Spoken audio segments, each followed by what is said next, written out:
Umiiral ngayon ang isang low-pressure area sa loob ng Philippine Area of Responsibility. Namataan ito ng Pag-asa sa layong 800 kilometers sa silangan ng extreme northern Luzon.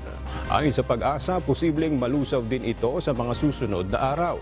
Pero may isa pang LPA na nasa labas naman ng PAR sa layong 1,850 kilometers sa silangan ng southern Luzon.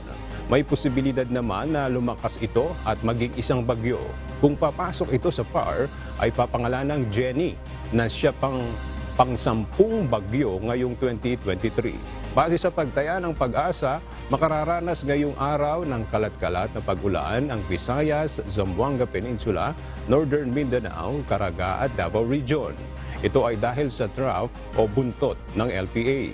Dahil naman sa epekto ng habagat at LPA ay makararanas din ng pag-ulan ang Metro Manila at nalalabing bahagi ng bansa.